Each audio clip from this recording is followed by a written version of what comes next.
മുണ്ടത്തിക്കോട് വെടിക്കെട്ട് ദുരന്തത്തിൽ പരിക്കേറ്റ് ചികിത്സയിലായിരുന്ന ഒരാൾ കൂടി മരിച്ചു. മെഡിക്കൽ കോളേജിൽ ചികിത്സയിലായിരുന്ന ഉണ്ണികൃഷ്ണൻ ആണ് മരിച്ചത്. എടപ്പാൾ സ്വദേശിയാണ് ഉണ്ണികൃഷ്ണൻ. ഇതോടെ മരിച്ചവരുടെ എണ്ണം 16 ലെവിൻ ഉണ്ട് വിവരങ്ങളുമായി. ലെവിൻ, പൂരം ഒരു ഭാഗത്ത് ആവേശകരമായി നടക്കുമ്പോഴും ഒരു വേദനയായി ഇത് വീണ്ടും വീണ്ടും അവിടെ നിന്നുള്ള ഈ വാർത്ത വരുന്നുണ്ട്. എന്തൊക്കെയാണ് വിശദാംശങ്ങൾ? അനന്ത്, അങ്ങനെ തന്നെയാണ്. പൂരത്തിന് 4 ദിവസം മുൻപ് നടന്ന അപകടം, ആ അപകടത്തിന്റെ ദുരന്തം ഇപ്പോഴും അത് തുടരുന്നു എന്നുള്ളത് തന്നെയാണ്. ഓരോ ജീവനും വിലപ്പെട്ടതാണ്. നമുക്കറിയാം, ആ അപകടത്തിൽ പൊലിഞ്ഞുപോയ മനുഷ്യർക്ക് പുറമെ കൂടുതൽ ആളുകൾ കൂടി ആ ദുരന്തത്തിന് ഇരയായി മാറുന്നു എന്നുള്ളതാണ് ഈ രാത്രിയിൽ നമുക്ക് റിപ്പോർട്ട് ചെയ്യാൻ കഴിയുന്ന കാര്യം. തൃശൂർ മെഡിക്കൽ കോളേജിൽ ചികിത്സയിലായിരുന്നു മലപ്പുറം എടപ്പാൾ സ്വദേശിയായ ഉണ്ണികൃഷ്ണൻ അതീവ ഗുരുതരാവസ്ഥയിലായിരുന്നു. ഇന്റൻസീവ് കെയർ യൂണിറ്റിലായിരുന്നു അദ്ദേഹം വേണിംഗ് ഐസിയുലടക്കം ചികിത്സയിൽ ഉണ്ടായിരുന്നത്.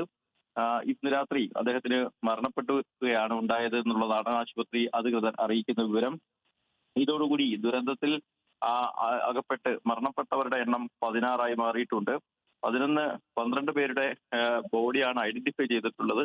മറ്റുള്ള ആളുകളുടെ ബോഡി തിരിച്ചറിയാത്ത വിധത്തിൽ ആണ് അതിന്റെ DNA പരിശോധനകളടക്കം നടന്നു വരുന്നതിനിടെയാണ് ഇത്തരത്തിലൊരു മറ്റൊരു മരണം കൂടി ഉണ്ടാകുന്നത്. നാടിനെ നടുക്കിയ ദുരന്തത്തിന്റെ ആഘാതം ഇപ്പോഴും കുറയുന്നില്ല. ഇനിയും ആളുകൾ ഗുരുതരാവസ്ഥയിൽ തന്നെ ആശുപത്രിയിൽ ചികിത്സയിൽ കഴിയുന്നു. പരിക്ക് ഭേദമാവാതെ മറ്റു ചിലർ കൂടി ആശുപത്രിയിൽ കഴിയുകയാണ്. അപ്പോഴാണ് മറ്റൊരു മരണവാർത്ത കൂടി എത്തുന്നത്. ആനന്ദ്.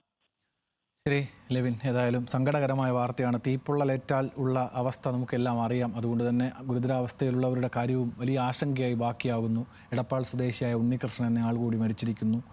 16 പേരായിരിക്കുന്നു ഈ വെടിക്കെട്ട് അപകടത്തിൽ ജീവൻ നഷ്ടമായവരുടെ എണ്ണം.